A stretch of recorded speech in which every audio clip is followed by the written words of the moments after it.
اذا سألک عبادی، جب سوال کریں تجھ سے اے میرے پیغمبر میرے بندے، عنی میرے بارے میں کہ رب کہاں ہے، دور ہے تو اونچی آواز میں بلائیں، نزدیک ہے تو آہستہ آہستہ بلائیں۔ رب کریم فرماتے ہیں میرے پیغمبر ان کو میری طرف سے جواب دے دے، انی قریب، میں نزدیک ہوں۔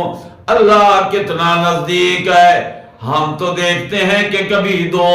دوست کے پاس بیٹھ کے اپنا قرب بتلاتا ہے، یار میں تیرے بڑا نزدیک رہتا ہوں۔ کبھی مکان کے قریب مکان بنانے والا کہتا ہے میں تیرے ہمسائے میں رہتا ہوں، تیرے بڑے قریب ہوں۔ کبھی فون کرنے والا فون کر کے جتلاتا ہے مجھے اپنے سے دور نہ سمجھنا، مجھے اپنے قریب سمجھنا۔ اللہ تو بتا کتنا قریب ہے۔ رب کریم نے فرمایا نحن اقرب الیہ من حبل الورید۔ اما بعد فاعوذ باللہ من الشیطان الرجیم، بسم اللہ الرحمن الرحیم۔ وَإِذَا سَأَلَكَ عِبَادِي عَنِّي فَإِنِّي قَرِيبٌ أُجِيبُ دَعْوَةَ الدَّاعِ إِذَا دَعَانِ فَلْيَسْتَجِيبُوا لِي وَلْيُؤْمِنُوا بِي لَعَلَّهُمْ يَرْشُدُونَ۔ أُحِلَّ لَكُمْ لَيْلَةَ الصِّيَامِ الرَّفَثُ إِلَى نِسَائِكُمْ هن لباس لكم وأنتم لباس لهم، علم الله أنكم كنتم تختانون أنفسكم فتاب عليكم وعفى عنكم، فالآن باشروهن وابتغوا ما كتب الله لكم وَكُلُوا وَاشْرَبُوا حَتَّى يَتَبَيَّنَ لَكُمُ الْخَيْطُ الْأَبْيَضُ مِنَ الْخَيْطِ الْأَسْوَدِ مِنَ الْفَجْرِ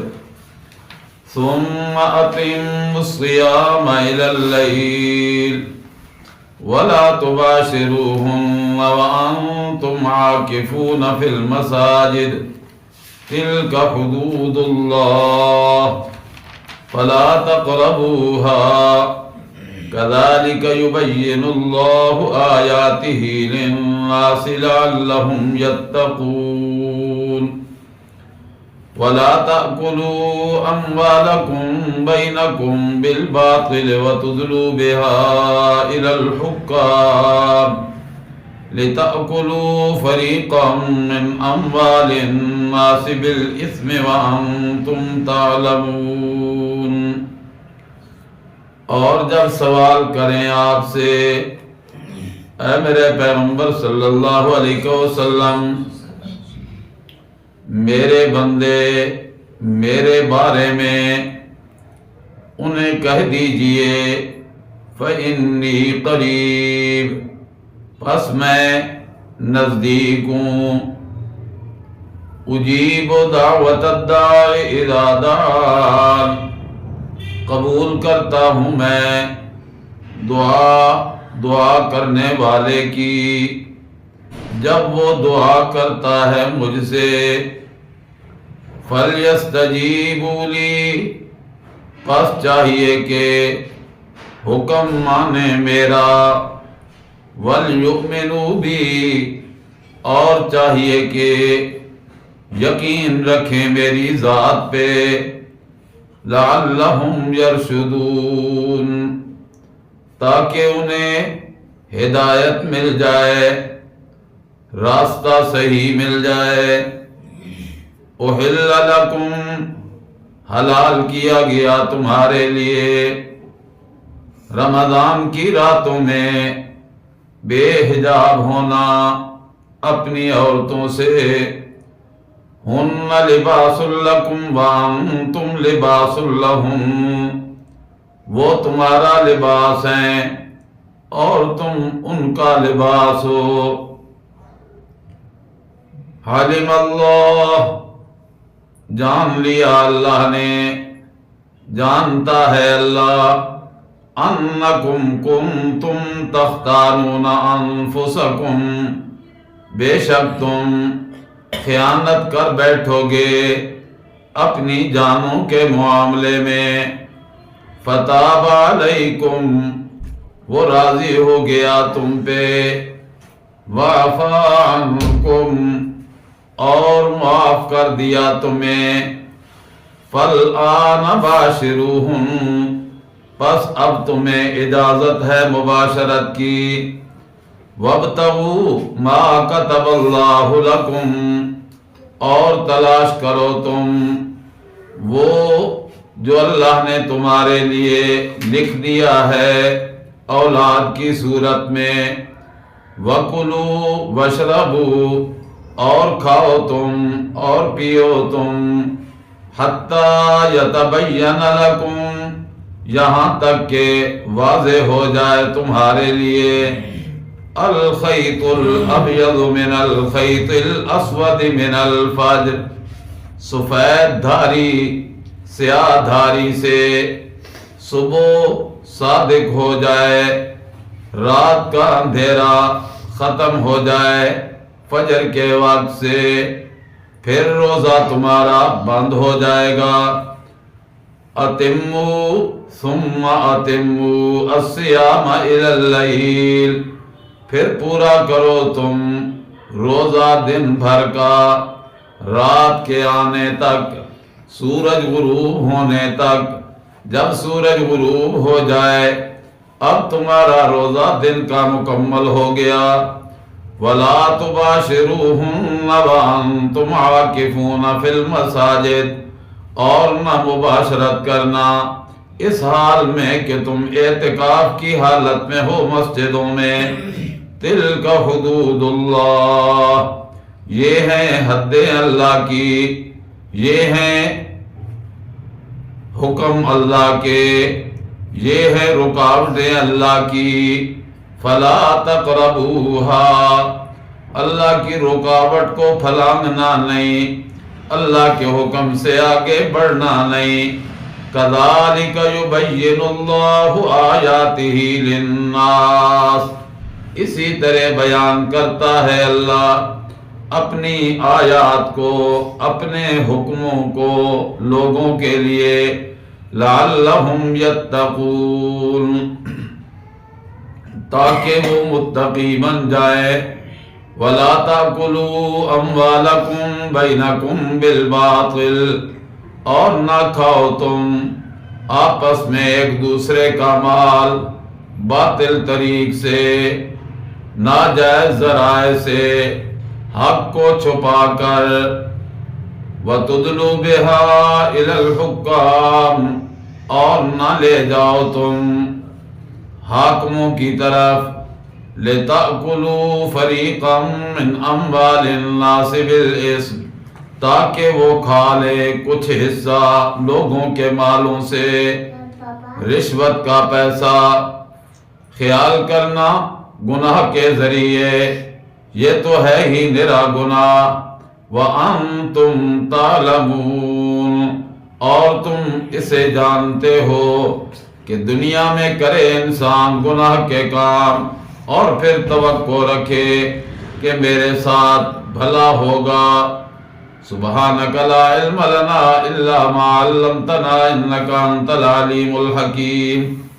اللہم صلی علی سیدنا و مولانا محمد وعلى آل سیدنا و مولانا محمد وبارک وسلم ثم صلی علیہ۔ آج کا ہمارا سبق سورہ البقرہ کی 3 آیات مبارکہ، آیت نمبر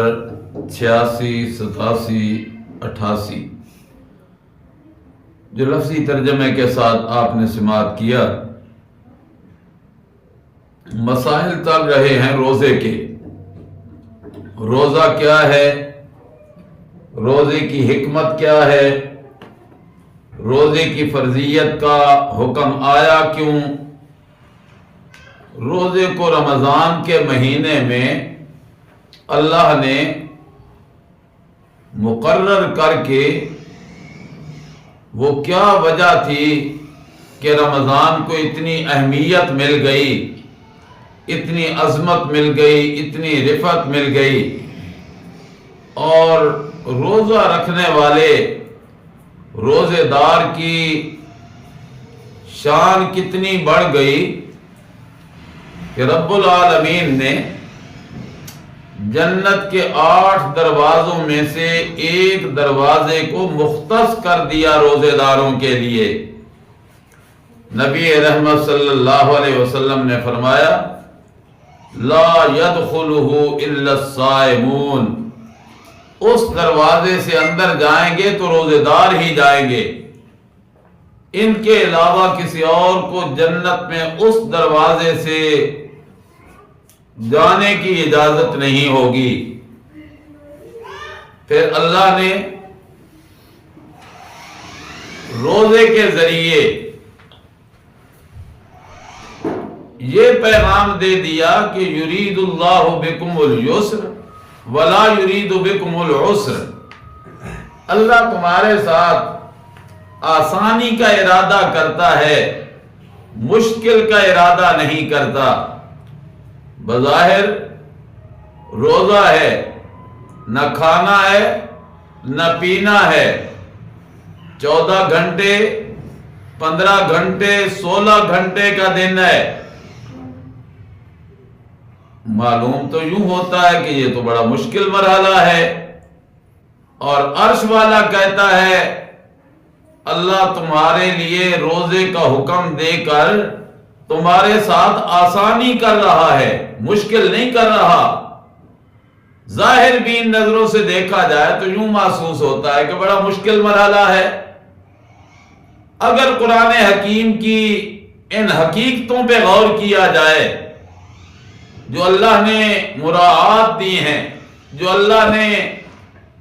آسانی کے احکام بھیجے ہیں کہ بیمار ہو رخصت ہے، عمر رسیدہ ہو رخصت ہے، مرد بوڑھا ہو گیا رخصت ہے،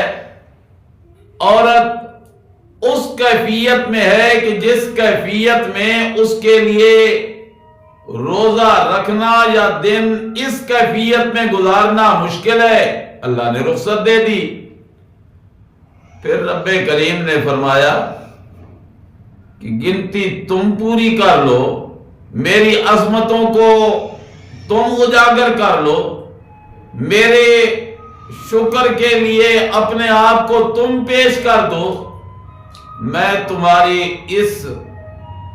رخصت والی کیفیت کو، اس مشکل لمحے کو آسان بنا کے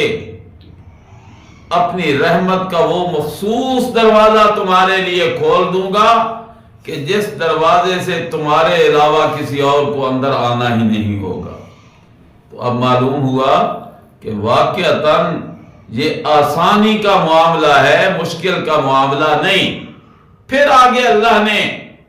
رمضان کے احکام بیان کیے، راتیں کیسے گزرنی ہیں، دن کیسے گزرنے ہیں، کہاں سے روزے کا آغاز ہونا ہے، کہاں پہ روزے کا اختتام ہونا ہے۔ ان ساری کیفیات کے بیان کے عین درمیان میں اللہ نے کہا میرے محبوب پیغمبر اذا سألک عبادی عنی، جب تجھ سے سوال کریں میرے بندے میرے بارے میں کہ رب کہاں ہے، نزدیک ہے یا دور ہے، نزدیک ہے تو آہستہ آہستہ بلائیں، دور ہے تو پھر اونچی آواز میں اسے پکاریں، کہاں ہے ہمارا رب۔ جب میرے بارے میں تجھ سے سوال کرے میرے پیغمبر صلی اللہ علیہ وسلم تو آپ نے کہہ دیجئے انی قریب۔ اب روزہ چونکہ قرب الہی کا ذریعہ، روزے کے ذریعے رب کی رضا ملتی ہے، روزے کے ذریعے رب کا قرب ملتا ہے، روزے کے ذریعے رب کی طرف بندے کی پوری توجہ انہماک ہوتا ہے، روزے کے ذریعے بندے کو رب کے حکم پورے کرنے کی راہیں کھلتی ہیں، آسانیاں ہوتی ہیں، خود مشکل برداشت کی، غریبوں کی مشکلات کا احساس ہوتا ہے، خود بھوک سے 14 گھنٹے گزار دیے، 15 گھنٹے گزار دیے، بھوکے رہنے والوں کا احساس دل میں پیدا ہو جائے گا، خود 16 گھنٹے پانی کا قطرہ تک نہ لیا، پیاسے رہنے والوں کا احساس دل میں پیدا ہو جائے گا۔ اور اللہ چاہتے ہی یہ ہے کہ میرے بندے کے دل میں ایسا احساس پیدا ہو جائے۔ جب یہ احساس پیدا ہوتا ہے، مخلوق کے دل میں مخلوق کا احساس پیدا ہو جائے، بندے کے دل میں خلق خدا کی مشکلات کا احساس اور ان کی محبت اور ان کی دلگیری کا جذبہ پیدا ہو جائے، تو پھر کیا ہوتا ہے؟ اللہ فرماتے ہیں تو نے میری مخلوق کا لحاظ کیا، میرے بندے اب میں تیرا لحاظ کروں گا۔ اور اللہ کا لحاظ کرنا، اسی کا نام ہے قرب الہی۔ قرب الہی، اللہ کا تقرب، اللہ کی نزدیکی، اللہ کا قرب مل جانا۔ اللہ فرماتے ہیں اذا سألک عبادی،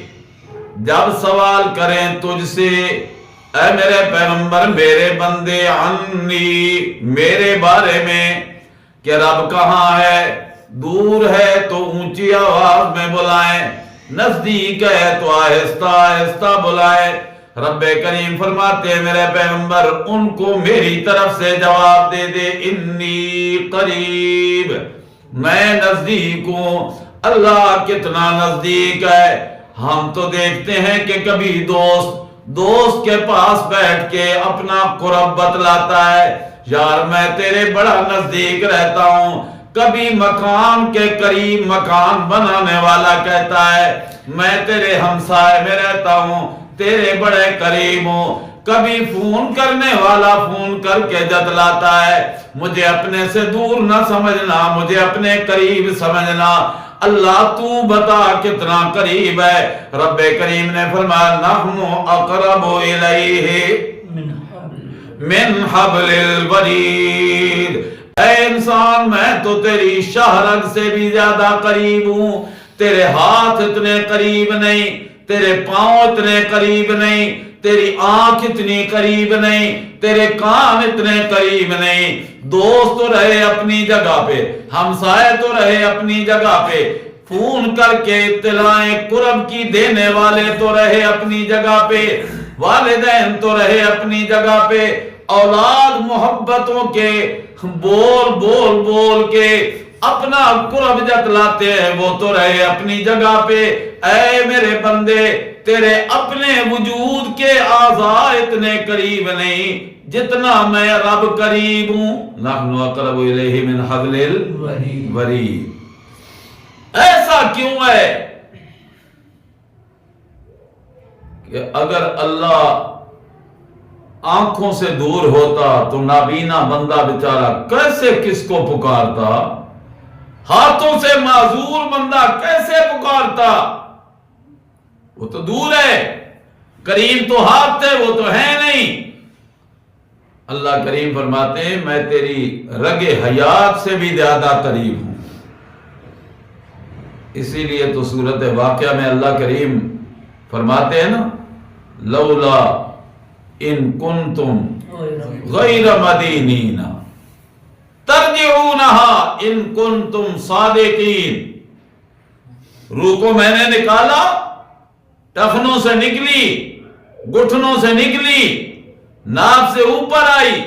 سینے سے اوپر آئی، گلے میں آ کے رک گئی۔ اور رب کیا کہتا ہے فَلَوْلَا إِذَا بَلَغَتِ الْحُلْقُومَ وَأَنْتُمْ حِينَئِذٍ تَنْظُرُونَ۔ تم دیکھ رہے ہوتے ہو، روح رکی ہوئی ہے، کہنے والا کہتا ہے کوئی ڈاکٹر بلا کے لاؤ، کسی حکیم کو فون کر کے اطلاع دے دو، کسی مولوی پیر کو بلا لو، کوئی قریب آئے، آ کے کوئی ایسا ہیلا کرے کہ نکلتی روح واپس چلی جائے، رک جائے۔ اللہ کریم فرماتے ہیں لولا ان کنتم غیر مدینین ترجعونہا، او میرے بندو خیال کرو، خیال کرو، اگر تم اپنے آپ کو کسی کے قابو میں نہیں سمجھتے، آزاد سمجھتے ہو، حالانکہ تم آزاد نہیں، رب کے محکوم ہو، تم آزاد نہیں، رب کے مملوک ہو، تم اپنے آپ کو جو اگر آزاد سمجھتے ہو، کسی کے اختیار میں نہیں سمجھتے، اور دعویٰ کیا کرتے ہو، ہم جو چاہیں کریں، کون ہمیں پوچھے، اپنی مرضی ہم چلائیں گے۔ اللہ فرماتے ہیں ان کنتم غیر مدینین ترجعونہا ان کنتم صادقین، اگر تم اپنے آپ کو ایسا سمجھتے ہو کہ ہم پہ کسی کا کنٹرول نہیں، کسی کا اختیار ہم پہ نہیں، کسی کا بس ہم پہ نہیں، ہم اپنی مرضی کرنے والے ہیں، پھر ایسا کرو نا، کر لو ذرا مرضی، باپ کی نکلتی روح کو واپس لے جاؤ، بیٹے کی نکلتی روح کو واپس لے جاؤ، بھائی کے نکلتی روح کو واپس لوٹا لو، ترجعونہا ان کنتم صادقین، اگر تم سچے ہو اپنے دعوے میں، لیکن کوئی بھی نکلتی روح کو واپس لوٹا سکتا نہیں ہے، کوئی نہیں۔ اگر کوئی لوٹا سکتا ہوتا تو اللہ کے پیغمبر سے بڑا تو پھر کوئی نہیں۔ اپنا نواسا ہے، بڑی بیٹی کا بیٹا ہے حضرت زینب کا، ہاتھوں میں اٹھایا ہوا ہے، باپ کو بلایا ہوا ہے، اور باپ کون ہے؟ کائنات کا سردار ہے، اللہ کا نبی ہے،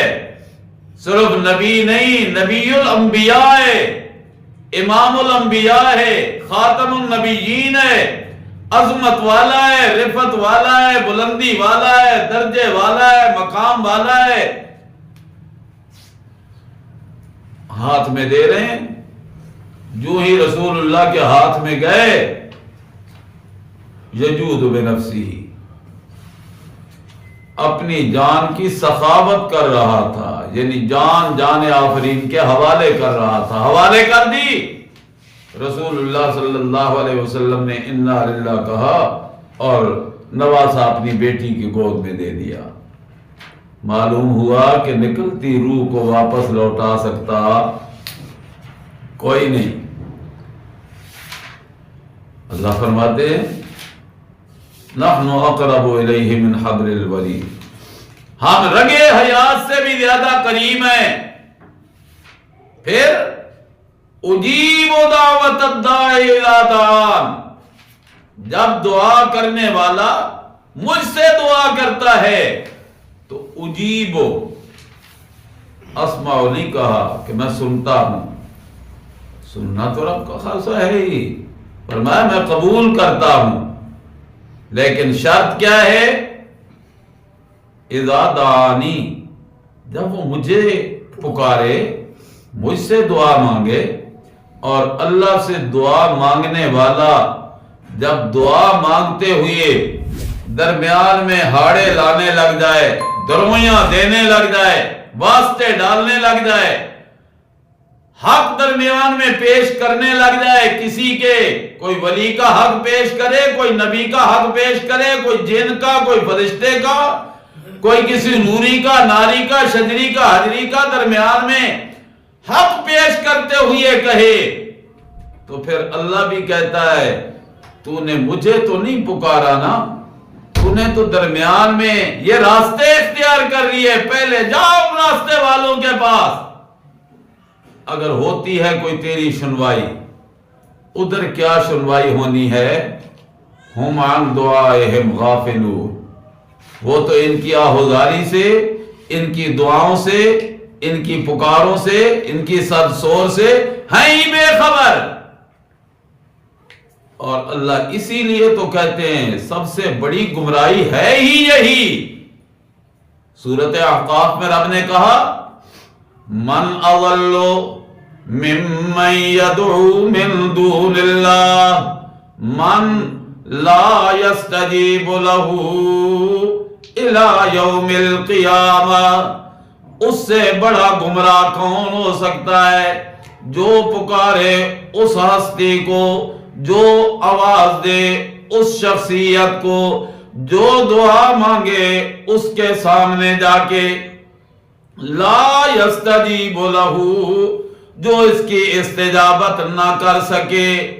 کرنا تو دور کی بات ہے، کر سکے بھی نہیں، طاقت بھی نہیں، اختیار بھی نہیں۔ کیوں اختیار نہیں؟ کہ اسے پتہ بھی کوئی نہیں کون آیا کون نہیں آیا، کس نے پکارا کس نے نہیں پکارا، کس بولی میں پکارا، کس آواز میں اس نے پکارا، کون سی زبان اس نے اختیار کی۔ لا یستجیب لہ، اللہ کب تک فرمایا الی یوم القیامہ، نسلوں کی نسلیں ختم ہو جائیں گی، دن قیامت کا قائم تو ہو جائے گا، مگر ادھر سے جواب نہیں آئے گا۔ کیوں نہیں آئے گا؟ ہم عن دعائہم غافلون، وہ تو بے خبر ہے، پتہ ہی نہیں۔ اور جس کو پتہ ہے، جو خبردار ذات ہے، وہ اعلان کر کے کہتا ہے اجیبو، جی کر کے قبول کرتا ہوں، دعوت الداعی اذا دعان، دعا کرنے والے کی دعا کو جب وہ مجھ سے دعا مانگے۔ اور جو درمیان میں اور ہستیوں کو ڈالے، اس نے رب سے نہیں مانگا۔ رب سے مانگنا یہ ہے کہ کھڑا ہو کے، مخلص بن کے، خالص اس کی پکار کرتے ہوئے مانگے۔ پھر دو شرطوں کو سامنے رکھے۔ پہلی شرط یہ ہے کہ فَلْيَسْتَجِيبُوا لِي، حکم بھی مانے تو رب کے، وَلْيُؤْمِنُوا بِي، یقین بھی ہو تو ذات رب پہ، رب کی ذات پہ ایمان بھی ہو، یقین بھی ہو، اور اتنا مضبوط یقین ہو کہ مرتا مر جائے مگر کسی غیر کی دہلیز پہ پکار نہ کرے۔ فَلْيَسْتَجِيبُوا لِي، اور پھر ساتھ اللہ کے حکموں کو بھی مانے۔ نبی رحمت صلی اللہ علیہ وسلم نے فرمایا جو یہ دو شرطیں پوری کر لینا، اس کی دعا کو اللہ رد نہیں کرتا، قبول ضرور کرتا ہے۔ یہ الگ بات ہے کہ کبھی نتیجہ پھر فور آ جاتا ہے، کبھی آئی ہوئی تکلیف ہٹ جاتی ہے، اور اگر دو کاموں میں سے دنیا میں کوئی بھی نہیں ہوا، نہ نتیجہ سامنے آیا نہ تکلیف ہٹی، پھر اس دعا کو میرا اللہ سٹور کر کے رکھ لیتے ہیں، محفوظ کر کے رکھ لیتے ہیں۔ کل جب دن قیامت کا قائم ہوگا، ایک ایک نیکی کے لیے بندہ ترس رہا ہوگا، یہ دنیا میں مانگی ہوئی دعا اس کے لیے نجات کا ذریعہ بن جائے گی۔ تو قبول ہوئی کہ نہ ہوئی؟ ہو گئی، اور ایسا ذریعہ بنا۔ حدیث کے الفاظ ہیں کہ جب دعا کے نتیجے میں نجات کا فیصلہ ہوگا تو وہ بندہ التجا کرے گا، کاش دنیا میں نے بہت سی دعائیں مانگی تھی جن کا رزلٹ میرے سامنے آیا تھا، نتیجہ میرے سامنے آ گیا تھا، قبولیت کے آثار مجھے مل گئے تھے دنیا کی زندگی میں، کاش میری دنیا میں مانگی ہوئی دعا ایک بھی قبول نہ ہوندی، آج واسطے وہ محفوظ ہوندی، پتہ نہیں میرا کتنا درجہ بلند ہو چکے ہمدار۔ اور ایک اور حدیث کے الفاظ ہے، جب بندہ دعا مانگتا ہے، التجا کرتا ہے، ان دو شرطوں کو سامنے رکھ کے، فَلْيَسْتَجِيبُوا لِي بھی ہو وَلْيُؤْمِنُوا بھی ہو، ان شرطوں کو سامنے رکھ کے پیدا کر کے دل میں دعا مانگی، اور دعا جاتی کدھر ہے؟ اللہ کی طرف، اوپر کی طرف جاتی ہے۔ العمل الصالح یرفعہ، جتنے بھی نیک عمل ہوتے ہیں چڑھتے ہیں رب کے دربار میں، اور دعا بھی عمل صالح ہے، چڑھتا ہے رب کے دربار کی طرف۔ ادھر سے دعا جا رہی ہے، ادھر سے تکلیف آ رہی ہے، مصیبت آ رہی ہے۔ حدیث کے الفاظ ہیں راستے میں ان کا ٹکراؤ ہو جاتا ہے، ادھر سے تکلیف آ رہی ہے، ادھر سے دعا جا رہی ہے۔ پتہ ہے بندے کو کہ میرے اوپر تکلیف کب آئے گی؟ جب نہیں پتا تو پھر دعاؤں میں کثرت ہونی چاہیے، وقت زیادہ گزر جانا چاہیے دعاؤں میں۔ جب دعاؤں میں وقت زیادہ گزرے گا، پتہ نہیں کس وقت کوئی تکلیف آ رہی ہے، ادھر سے دعائیں جاتی رہیں، ادھر سے جب بھی کوئی تکلیف آنے لگے، راستے میں ان کا ٹکراؤ ہو جائے، رسول رحمت صلی اللہ علیہ وسلم نے فرمایا یہ دعا اس تکلیف پہ غالب آ جاتی ہے، غالب آتی ہے، اللہ فرماتے ہیں اب تکلیف تو پیچھے ہٹ جا، میرے بندے کی دعا غالب آ کے میرے دربار میں پہنچ چکی ہے، میں نے اپنے بندے کو اس تکلیف سے نجات دے دی۔ اب اسی سے سمجھ لو کہ یہ جو آپ صلی اللہ علیہ وسلم کا ارشاد ہے نا، صدقہ بلاؤں کا رد کرتا ہے، اسی طرح ٹکراؤ ہوتا ہے اور رد ہو جاتا ہے بلاؤں کا، بلائیں مغلوب ہو جاتی ہے، صدقہ غالب ہو جاتا ہے، آئی ہوئی آنے والی تکلیفوں کا بند بن جاتا ہے، روک بن جاتی ہے، اور جب روک بن گئی تو دعا رد ہوئی یا قبول ہو گئی؟ قبول ہو گئی۔ اللہ کریم فرماتے ہیں اجیب دعوت الداعی اذا دعان، میں قبول کرتا ہوں بندے کی دعاؤں کو جب بھی دعا کرنے والا کوئی ہو، امیر ہو، غریب ہو، اپنا ہو، بیگانہ ہو، شرط یہ ہے کہ فَلْيَسْتَجِيبُوا لِي، میرے حکموں کو ماننے والا ہو، میری ذات پہ یقین رکھنے والا ہو، پھر دعانی،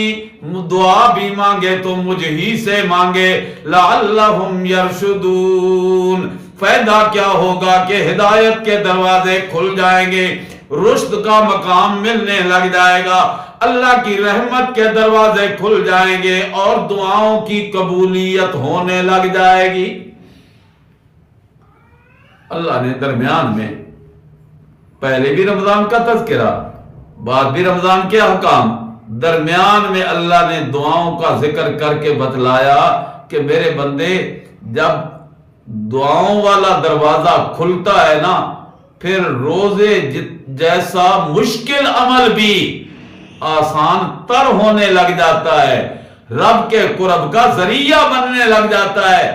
جنت کے دروازے کے اختصاص کے ساتھ مختص ہو کے کھلنے کا ذریعہ بن جاتا ہے، اور بندے کے دل کی خواہشات مغلوب ہونے لگ جاتی ہیں اور رب کی رحمت غالب ہونے لگ جاتی ہے۔ یہی وجہ ہے کہ جب رمضان اختتام پہ پہنچتا ہے تو بندے کی طبیعت حشاش بشاش ہوتی ہے، اور جب عید کے لیے نکلنے لگتا ہے تو زبان پہ بول آنے لگتا ہے اللہ اکبر اللہ اکبر، لا الہ الا اللہ، واللہ اکبر اللہ اکبر وللہ الحمد۔ راستے میں مسکین ملا، غریب ملا، پیسہ بھی دے دیا اسے، امداد بھی کر دی اس کی، پھر کہتا ہے اللہ اکبر، لا الہ الا اللہ، 2 رکعت نماز شکرانے کے بھی ادا کر دیے، اللہ کا شکر ادا کیا، اللہ پورا مہینہ خیر و عافیت سے تو نے گزار دیا، اللہ تو نے مجھے حرام سے بچائے رکھا، اپنے حکموں میں لگائے رکھا، اللہ اکبر لا الہ الا اللہ۔ اے میرے اللہ، اب عید کی نماز ادا کرنے کے بعد 11 مہینے رمضان تو نہیں آئے گا، پھر بعد میں آئے گا 11 مہینے گزرنے کے بعد، یہ جو درمیان والا عرصہ ہے اللہ مجھے تو حرام سے بچائے رکھ، اللہ اکبر لا الہ الا اللہ۔ اللہ کریم فرماتے خیال کرنا حرام سے بچنے کی التجائیں کر رہے ہو تو لا تاکلوا اموالکم بینکم بالباطل، آپس میں ایک دوسرے کا مال ناجائز طریقوں سے ہڑپ نہ کرنا، نہ ایک دوسرے کا مال کھانے کی کوشش کرنا، وَتُدْلُوا بِهَا إِلَى الْحُكَّامِ لِتَأْكُلُوا فَرِيقًا مِّنْ أَمْوَالِ النَّاسِ بِالْإِثْمِ، اور نہ ہی رشوت کا بازار گرم کر کے کسی کا حق اپنے لیے حاصل کرنے کی کوشش کرنا۔ بندہ رشوت دیتا کیوں ہے؟ اسی لیے تو دیتا ہے کہ حق تو میرا نہیں، مگر یہ فیصلہ میرے حق کو ہو جائے، میں بڑا فائدہ ہو جائے گا، یہ پلاٹ مل جائے گا، رقبہ مل جائے گا، پیسہ آ جائے گا، عزت بن جائے گی، مقام میرا بڑھ جائے گا، لوگوں کی نظروں میں میں شریف مشہور ہو جاؤں گا اور بالکل پارسا بن جاؤں گا۔ اللہ فرماتے ہیں لِتَأْكُلُوا فَرِيقًا مِّنْ أَمْوَالِ النَّاسِ بِالْإِثْمِ، تم نے مال کھلایا اور مال کا ایک حصہ دیا اور گناہ کمایا، وہ پلاٹ نہ کمایا، وہ اپنی عزت اور شہرت نہ کمائی، بلکہ اپنے ذمے گناہ کی گٹھلی تو نے ڈال دی۔ وَأَنْتُمْ تَعْلَمُونَ، اور تم اچھی طرح جانتے ہو کہ کماؤ گے گناہ تو پھر نتیجہ بھی جنت کی نعمتوں کی صورت میں نہیں، عذاب کی صورت میں آئے گا۔ اگر نعمتوں کی صورت میں بدلہ لینا چاہتے ہو تو پھر اللہ کے حکموں کو مانو، اللہ کی ذات پہ یقین رکھو، ہدایت کے دروازے بھی کھل جائیں گے، رحمت کا آئینہ بھی تمہارے سامنے آ جائے گا۔ اللہ ہمیں سوچنے، سمجھنے اور عمل کی توفیق عطا فرمائے، آمین۔